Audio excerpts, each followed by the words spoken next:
Oke, selamat pagi semuanya. Assalamualaikum warahmatullahi wabarakatuh. Terima kasih untuk teman-teman yang udah menyempatkan hadir hari ini. Untuk hari ini aku akan membawa sebuah topik atau materi mengenai Internet of Things, tapi aku coba korelasiin dengan hal lain, seperti menjadi mahasiswa berprestasi. Jadi ini tuh sebenarnya lebih ke experience atau pengalaman yang pernah aku lalui, lebih tepatnya tahun lalu, ketika aku mengikuti pemilihan mahasiswa berprestasi di kampus, dan aku membawa topik IoT sebagai produk inovatif aku saat itu. Dan sekarang aku mau mulai sharingnya. Aku akan share screen terlebih dahulu.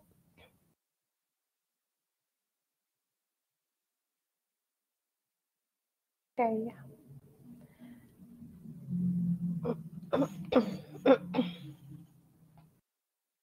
Nah, jadi menjadi mahasiswa berprestasi dengan Internet of Things.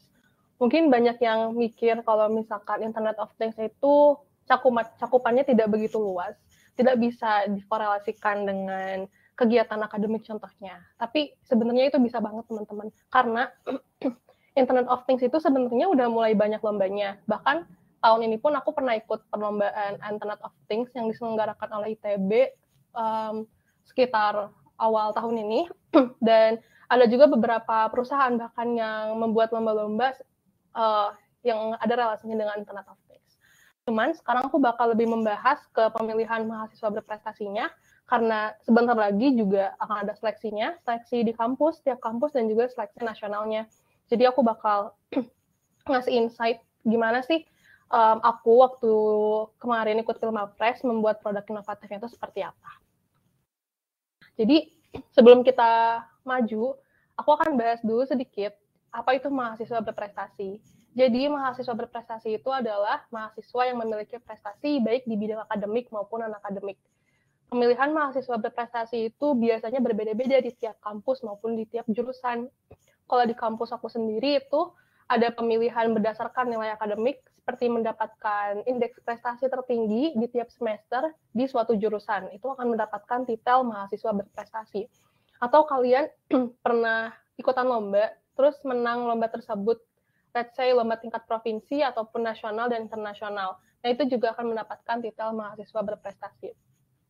Namun, titel mahasiswa berprestasi yang paling diminati atau paling keren, bisa dibilang paling keren itu kalau misalkan kalian ngedapetin lewat ajang yang namanya pemilihan mahasiswa berprestasi. Kenapa? Karena Filmapres ini tuh kan emang digagas oleh Kemendikbud, dan itu tuh setiap tahun ada, dan penilaiannya tuh sama di tiap kampus tuh karena mengikuti satu pedoman yang dikeluarkan oleh kementerian. Nah, si perlombaan ini tuh memadukan antara akademik dan juga non-akademik. Jadi ketika kalian ingin menjadi seorang mahasiswa berprestasi lewat Filmapres, harus punya nilai akademik yang baik, minimal IPK-nya itu 3, dan juga kalian harus punya banyak prestasi di luar, karena tiap prestasi itu memiliki poin-poin, jadi semakin tinggi cakupan prestasi kalian, misalkan lomba internasional, dan semakin banyak jumlahnya, poin kalian akan semakin banyak, seperti itu. Dan bagaimana menjadi mahasiswa berprestasi, seperti yang aku jelasin barusan, bisa dari nilai akademik ataupun menang lomba, dan yang aku mau bahas kali ini adalah ikut ajang namanya Filmapres. Nah, jadi apakah Internet of Things merupakan gerbang untuk menjadi seorang mahasiswa berprestasi? Jawabannya itu bisa, bahkan bisa banget. Kenapa? Karena ketika kalian mau mengikuti Filmapres, kalian tuh akan diminta untuk membuat sebuah karya tulis ilmiah dan juga membuat produk inovatif. Produk inovatif itu bisa macam-macam ya, bisa software atau misalkan buku, kalau misalkan dari non-teknik. Tapi kalau misalkan Internet of Things juga bisa banget. Karena Internet of Things ini juga bisa dibuat sama anak-anak elektro, sama anak-anak telekomunikasi, informatika, bahkan kemarin anak di luar teknik pun membuat Internet of Things, membuat sebuah alat pendeteksi objek untuk orang buta seperti itu. Jadi cakupannya sangat luas dan semua orang tuh bisa untuk mengaplikasikan Internet of Things ini. Kita lanjut lagi. Nah, jadi untuk bahasan utama, Aku mau jelasin sedikit, kalau misalkan aku akan ngejelasin produk yang namanya itu HMIRS atau Health Monitor for Elderly with Real-Time System. Jadi membuat sebuah sistem monitoring kesehatan untuk lansia di Indonesia berbasis IoT secara real time. Nah, jadi ketika kalian mau membuat sebuah alat atau sistem IoT di Pilmapres, itu nggak bisa sembarangan. Kenapa? Karena alat tersebut atau sistem tersebut yang kalian buat itu harus sesuai dengan pedoman Pilmapres, di mana di sana tuh dikasih tahu kalau kita ketika mau membuat alat atau produk inovatif tuh harus sangat-sangat ada dasarnya, seperti apa yang melatar belakanginya, urgensinya itu sebesar apa, terus keadaan saat ini tuh seperti apa, dan kalau alat itu dibuat, itu kemungkinan upaya atau kemungkinan implementasinya itu seperti apa. Karena ketika kita udah bahas Pilmapres, itu kita nggak ngebahas soal semuanya itu paham soal elektro, semuanya itu paham soal telekomunikasi atau informatika, enggak. Bahkan kemarin pun reviewer aku tuh nggak ada yang dari teknik, semuanya tuh dosen akuntansi, dosen administrasi niaga, dosen bisnis.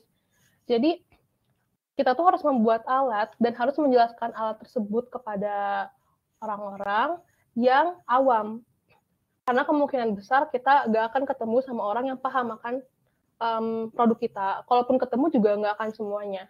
Jadi harus dibuat segeneral mungkin, tapi juga harus ada yang mendasari hal-hal tersebut. Seperti contohnya kalau dosen bisnis itu dia akan lebih fokus ke benefit apa sih yang akan kita dapat kalau alat ini diproduksi massal, seperti itu.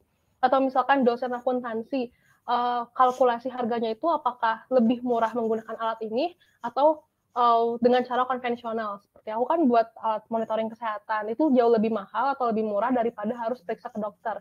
Kayak gitu sih. Jadi ada logic di situ, perbedaannya dari pembuat Internet of Things untuk yang lain gitu. Nah, jadi ketika aku membuat produk inovatif, itu tuh aku membagi ke 4 bahasan ketika melakukan presentasi. Jadi yang pertama itu latar belakangnya seperti apa sih, ada urgensi, status quo, dan juga kemungkinan upaya. Terus rumusan masalahnya apa? Nah, rumusan masalah ini wajib banget dijawab di slide set selanjutnya. Jadi rumusan masalah yang aku bawa itu bagaimana rancangan desain alat, bagaimana pemanfaatan alat, dan juga deskripsi produk. Deskripsi produk itu seperti perancangan alat, desain software, dan juga hardware-nya seperti apa. Dan yang terakhir, ini penting, penelitian dan pengujian. Karena kita harus membuat yang namanya karya tulis ilmiah, dan karya tulis ilmiah itu tidak jauh dari penelitian dan pengujian dari sistem ataupun produk yang kita buat. Seperti analisis hasil dan juga potensi implementasi, itu harus banget dijabarin. Oke, kita masuk ke latar belakang dari produk inovatif yang aku buat. Karena aku membuat sebuah alat monitoring kesehatan lansia, aku tuh harus cari tahu dulu nih urgensi dan status quo. Jadi status quo itu apa yang terjadi saat ini ya teman-teman. Itu seperti apa. Nah, aku mencoba untuk baca-baca berita saat itu, dan kenapa aku bawa alat monitoring kesehatan? Karena tahun lalu, lebih tepatnya awal 2021 itu kan COVID masih naik banget kan. Banyak orang yang terpapar COVID-19 dan belum ada vaksin saat itu 2021 awal, vaksin itu belum disebarluaskan ke masyarakat. Kayak baru ke beberapa pihak aja seperti orang-orang di kesehatan, pemerintah dan lain sebagainya. Terus di sana aku mikir, aku punya kakek nenek dan juga orang tua yang udah berumur, mereka biasanya ngecek kesehatan mereka setiap minggu atau bahkan 2 minggu sekali. Tapi ketika ada COVID, mereka tuh nggak bisa. Karena apa? Karena stay at home, nggak boleh kemana-mana. Takutnya ketika mau ngecek kondisi kesehatan sebagai langkah preventif untuk penyakit lainnya, malah terpapar COVID-19. Nah, di sana aku mikir akan lebih baik kalau misalkan ada sebuah device atau sebuah alat yang bisa melakukan monitoring kesehatan secara berkala dan real time, dan juga ada sistem notifikasi di sana. So, yang pertama, aku harus cari tahu dulu nih urgensinya itu sebesar apa sih, dan aku nemuin dari Suksesnas, Badan Pusat Statistik RI tahun 2005 sampai 2013, itu bilang bahwa perkembangan morbidity rates di Indonesia itu meningkat. Sebenarnya meningkatnya dari tahun 2007 ke 2012. Nah, kalau misalkan di grafik kan nurun ya. Jadi morbidity rates itu kan tingkat kesehatan. Kalau misalkan si morbidity rates-nya itu naik, berarti tingkat kesehatannya itu turun. Kalau misalkan morbidity rates-nya turun, artinya tingkat kesehatannya naik, seperti itu. Di tahun 2005 ke 2007 itu kan morbidity rates-nya naik, tapi di 2007 ke 2012 kan turun. Nah, kesehatan lansia itu naik, tapi belum secara signifikan gitu, belum optimal. Karena nilainya itu masih 26 4,93%. Nah, maka dari itu aku tuh kepikiran untuk meningkatkan tingkat kesehatan lansia di Indonesia dengan menekan angka morbidity rates di tanah air seperti itu. Nah, terus untuk yang kedua adalah perkembangan persentase penduduk lansia di Indonesia. Oke, sekarang sebelumnya aku tahu kalau misalkan kesehatan lansia di Indonesia itu masih perlu ditingkatkan. Lalu aku harus tahu dulu nih jumlah lansia di Indonesia itu sebanyak apa sih supaya aku bisa tahu nih urgensinya itu besar atau nggak begitu besar.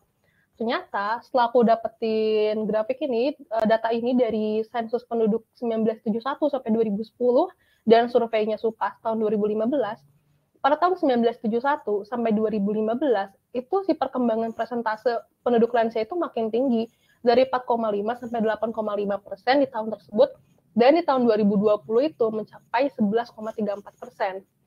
Nah, jadi selama 44 tahun terakhir itu kan kita mengalami peningkatan perkembangan jumlah penduduk lansia. Nah, pada tahun 2020 kita tuh udah masuk ke yang namanya aging population. So, apa sih aging population? Aging population itu di masa di mana di suatu negara itu populasi lansianya itu lebih dari 10%. Di mana saat 2020 Indonesia itu udah mencapai 11,34%. Artinya jumlah lansia di Indonesia itu sudah banyak karena sudah di atas 10%. Jadi kita saat ini bahkan sudah masuk ke aging population. Nah, untuk urgensi lainnya adalah sebenarnya kesehatan lansia itu sudah diatur di Peraturan Menteri Kesehatan Republik Indonesia nomor 25 tahun 2016 tentang Rencana Aksi Nasional Kesehatan Lanjut Usia tahun 2016 sampai 2019. Jadi pemerintah itu sebenarnya udah aware, udah paham akan isu ini. Jadi mereka membuat sebuah peraturan Menteri Kesehatan itu. Dan juga di peraturan tersebut juga ada poin yang menjelaskan bahwa pemerintah tuh harus menyediakan fasilitas kesehatan yang dapat menunjang masyarakatnya, khususnya tuh di monitoring kesehatan atau di pemantauan kesehatan oleh dokter-dokter ataupun tenaga kesehatan terkait. Nah, ini kan satu jalan dengan misi aku untuk membuat alat monitoring kesehatan lansia. Terus juga yang kedua tuh, jumlah rumah sakit serta pusat kesehatan masyarakat itu terbatas, dan letaknya itu bisa cukup jauh di beberapa kota atau di beberapa daerah. Selain itu, pandemi COVID-19 juga menghalangi lansia untuk pergi keluar rumah untuk melakukan check-up kesehatan, seperti yang aku bilang sebelumnya. Terus, untuk yang ketiga itu, pemeriksaan di rumah sakit memakan lebih banyak biaya dan waktu karena tak jarang jumlah pasien yang datang cukup banyak. Karena logikanya seperti ini, ketika aku membuat device aku tuh cukup dibeli satu kali dan di subscribe misalkan selama beberapa bulan sekali. Tapi kalau untuk di rumah sakit, ngecek kesehatan di rumah sakit, itu tuh membutuhkan biaya yang lebih banyak karena setiap minggu bisa aja kalian ke rumah sakit kan untuk cek kondisi kesehatan. Dan itu kalau dibandingin tuh akan lebih mahal ke rumah sakit untuk cek kesehatan. Dari sana diambil sebuah solusi dari permasalahan. Jadi menimbang hal-hal tersebut, maka diperlukan alat untuk memantau kondisi kesehatan lansia secara real time. Nah, terus juga dibuatlah kuesioner penelitian mengenai pentingnya melakukan pemantauan kesehatan lansia secara rutin. Dari hasil kuesioner tersebut, didapatkan hasil pula kalau HMERS atau alat monitoring kesehatan lansia itu sepenting itu di Indonesia.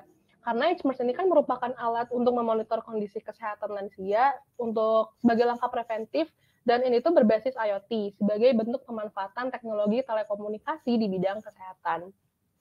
Alat ini mampu dijalankan di rumah sehingga lansia tidak perlu mengunjungi rumah sakit atau vaskes terdekat untuk cek kondisi kesehatan mereka. Sekarang kita maju ke rumusan masalah. Untuk rumusan masalahnya itu ada dua. Pertama itu bagaimana rancangan desain perangkat HMERS untuk memantau kesehatan lansia secara digital, dan bagaimana penerapan HMERS dalam melakukan pemantauan kesehatan lansia secara digital. Nah, untuk rumusan masalah ini tuh harus banget dijawab di slide-slide selanjutnya. Sekarang kita akan masuk ke deskripsi produk. Untuk deskripsi produk ini dibuatlah blok diagram, dan harus diingat kalau misalkan ingin mempresentasikan sebuah topik atau sebuah produk yang nggak semua orang paham, yang misalkan nggak ada orang elektro di sana, atau telekomunikasi dan lain sebagainya, kita tuh harus membuat sebuah rancangan atau harus menjelaskan sebuah rancangan tersebut menggunakan bahasa yang mudah dipahami oleh orang-orang awam. seperti ini kan dibuat blok diagram HMERS. Itu harus dijelasin kayak misalkan temperatur itu dideteksi dan dikirimkan ke Arduino untuk diolah. Hard pulse sensor itu mengambil data, terus juga dikirimkan ke Arduino untuk diolah, seperti itu. Terus Arduino mendapatkan power supply atau daya dari power supply untuk dapat bekerja, dan sensor accelerometer gyroscope itu fungsinya untuk apa dan datanya dikirimkan ke Arduino. Terus juga Wi-Fi module itu untuk mengirimkan data dari Arduino ke web server, dan juga outputnya bisa terlihat di LCD-nya. Nah, nanti di web server juga akan divisualisasikan dalam bentuk grafik, seperti itu. Jadi semuanya tuh harus dielaborasi dengan bahasa yang mudah dipahami, agar si reviewer atau orang-orang yang melihat, bukan orang-orang yang mengerti tentang hal tersebut, itu bisa paham. Kemudian ini deskripsi produk, alur sistem atau flowchart dari sistem yang dibuat. Nah, ini juga harus dijelasin, contohnya kayak ketika alat mulai mendapatkan daya dari power supply, sensor-sensor itu akan mendeteksi data. Nah, apabila sensor tidak mendeteksi data, maka alat akan berhenti bekerja, seperti itu contohnya. Tapi kalau misalkan sensor mendeteksi data, maka nanti akan didapatkan nih data posisi tubuh, detak jantung, dan suhu tubuh lansia diterima oleh alat. Kemudian, data-data tersebut dikirimkan ke microcontroller Arduino untuk diolah dan dikonversi ke satuan yang bisa dipahami oleh manusia. Karena sensor-sensor kan harus diolah dulu kan di Arduino-nya supaya kita bisa terbaca gitu oleh manusia. Itu tuh nilainya berapa.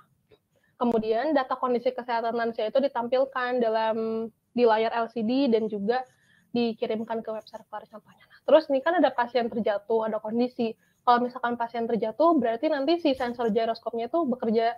Nah, kalau misalkan udah dideteksi nih jatuh, maka buzzer itu akan menyala dan ada notifikasi peringatan lewat surel atau email.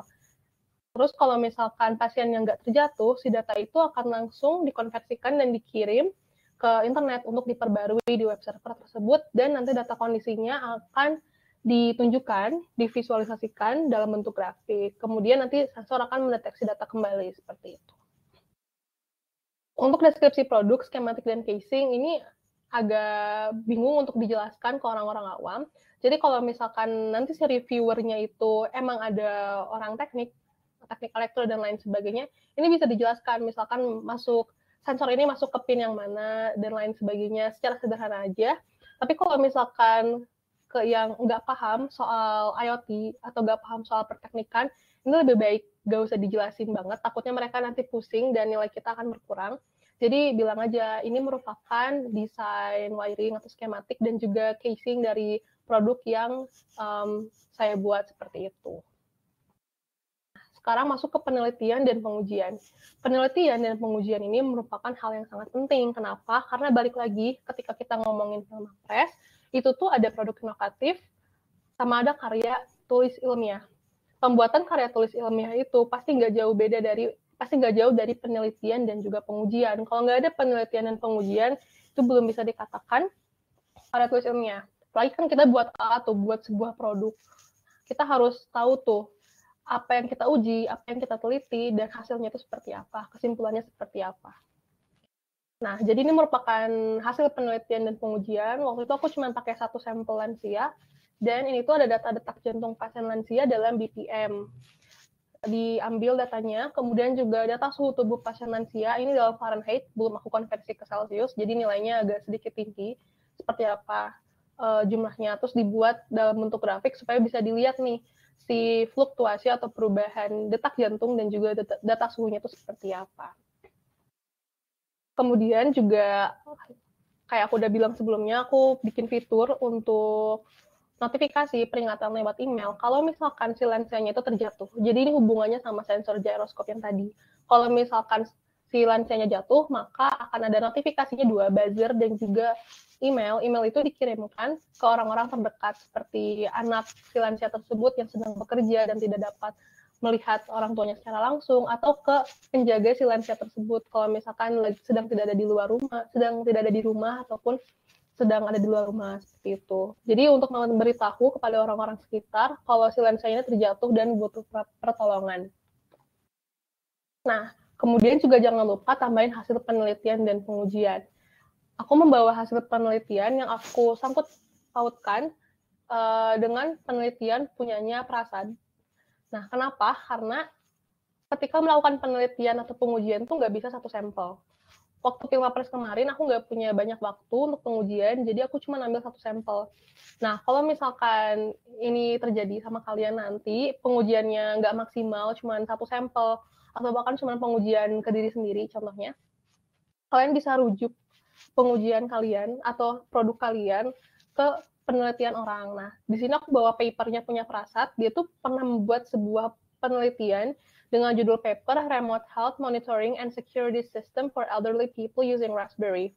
Nah, itu tuh kita rujuk apa sih persamaan produk kita dengan produk dia. Nah, produk aku sama produksi Prasad ini punya kesamaan untuk memonitoring health condition atau kondisi kesehatan lansia, dan juga kita sama-sama punya parameter suhu atau temperatur dan juga parameter heartbeat atau detak jantung. Cuman perbedaannya dia pakai Raspberry, aku pakai Arduino, contohnya seperti itu. Nah, di sini kita bisa sangkut pautkan, kalau misalkan si Prasad ini, dia bilang dalam papernya, kalau alat yang dia buat itu mampu memudahkan serta membantu pasien lansia dalam memonitor kondisi kesehatan mereka. Nah, kita bisa bilang kalau misalkan di negara si Prasad ini aja, produk dia bisa jalan dengan baik dan orang-orang pakai, berarti di Indonesia juga bisa. Kayak gitu sih, untuk mengganti penelitian kita yang cuma satu sampel. Nah, terus si Prasad ini kan dia pakai 8 sampel kan. Kita bisa taruh juga hasil penelitian dia itu seperti apa, di mana temperatur rata-rata yaitu dari 98 Fahrenheit awalnya sampai 101 Fahrenheit. Dan juga heartbeat-nya itu berapa BPM, 88 sampai 96 BPM. Rata-rata untuk 8 sampelnya. Nah, setelah kita sebutin hasil penelitian kita juga harus ngasih tahu potensi produksi massal. Karena apa? Bisa jadi nih si reviewer yang mereview kita itu dari dosen bisnis ataupun dosen-dosen di luar non-teknik itu seneng banget ngomongin potensi produksi massal. Kalian bilang aja nanti, kalau pandemi COVID-19 itu kan membuat penduduk lansia tidak dapat melakukan check-up kesehatan di luar rumah. Jadi, kita masih ada peluang nih untuk menjual atau produksi massal si produk yang kita buat. Terus juga ini mudah digunakan karena ramah pengguna, dan pengguna EdgeMers lebih efisien karena cost-nya lebih murah dibandingkan pergi ke rumah sakit untuk check up kesehatan, seperti itu. Nah, jangan lupa tambahin kesimpulan. Kesimpulannya adalah EdgeMers merupakan alat berbasis IoT yang dapat membantu lansia dalam memantau kondisi kesehatan. Fitur tambahan dari alat ini mampu mendeteksi apakah pasien lansia terjatuh atau tidak, mampu meningkatkan jaminan kesehatan dan kesejahteraan penduduk lansia di Indonesia, serta mendukung rencana aksi nasional kesehatan lanjut usia dan Sustainable Development Goals tujuan nomor 3 yaitu Good Health and Well-being. Lupa nambahin tadi sebelumnya, biasanya kalau di Pilmapres itu, kita harus membuat sebuah produk, alat, ataupun biasanya kalau anak universitas nggak harus realisasi sih, kalau aku kan politeknik. Politeknik itu harus ada prototipe minimal. Kalau anak universitas, pengujian, penelitian pakai simulasi pun, atau jurnal-jurnal aja pun sebenarnya bisa, boleh banget. Nah, biasanya setiap tahun, bahkan sampai tahun kemarin tuh sama, si topiknya tuh pakai SDGs, atau Sustainable Development Goals, dan itu tuh ada beberapa poin, belasan poin. Nah, ketika kalian mau membuat sebuah produk, atau membuat sebuah KTI berbasis SDGs tuh, bisa dipilih salah satu poin dari SDGs, kemudian coba korelasikan dengan urgensi saat ini seperti apa, terus juga data-data yang diperoleh beberapa tahun terakhir itu seperti apa untuk menunjang pembuatan alat kalian. Karena ketika mengikuti Pilmapres itu nggak bisa seenaknya, oh aku mau bikin alat ini aja udah nggak apa-apa, mau bikin alat penyiram tanaman. Itu boleh, tapi harus ada urgensi di balik itu. Karena kalaupun nggak ada, akan susah dalam membuat KTI, dan juga nanti setelah selesai presentasi alat juga si reviewernya tuh akan tanya-tanya banyak hal, dan itu akan memberatkan kalian juga. Jadi intinya adalah yang bisa aku kasih tahu untuk saat ini, ketika mau mengkorelasikan IoT, Internet of Things, merealisasikan produk IoT di Pilmapres itu banyak sekali hal yang harus dipikirkan, dan tidak hanya di sisi technical harus bagus, tapi juga di sisi logical dan juga di sisi perencanaan itu juga harus bagus. Supaya apa? Supaya ketika nanti lolos misalkan sampai final di kampus atau bahkan di nasional lebih sulit, itu kalian paham dengan produk kalian. Dan yang pasti adalah salah satu masukan kalau ingin menjadi Pilmapres, ingin mengikuti Pilmapres itu, harus belajar bahasa Inggris. Kenapa? Karena yang aku rasain di kampus itu tesnya pakai bahasa Inggris presentasinya, dan juga di nasional juga nanti ada tes bahasa Inggris. Jadi di samping harus belajar ataupun harus membuat produk IoT dan produk lainnya juga harus belajar bahasa Inggris dan juga harus mengumpulkan banyak-banyak portofolio prestasi untuk menunjang nilai yang terbaik seperti itu. Oke, terima kasih. Mungkin aku cek dulu ya, siapa tahu ada yang mau nanya-nanya di sesi diskusi.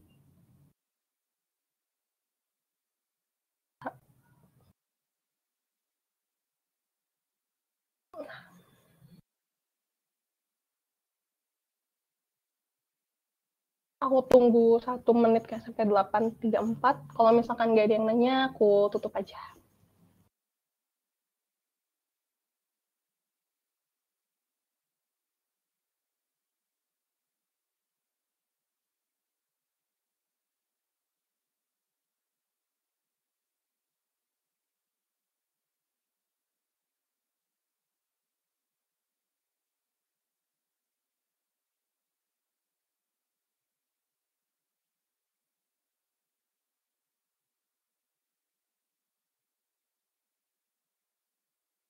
Oke deh, kalau misalkan nggak ada yang mau ditanyain, aku akhiri sesi webinar kali ini. Terima kasih untuk teman-teman yang udah datang.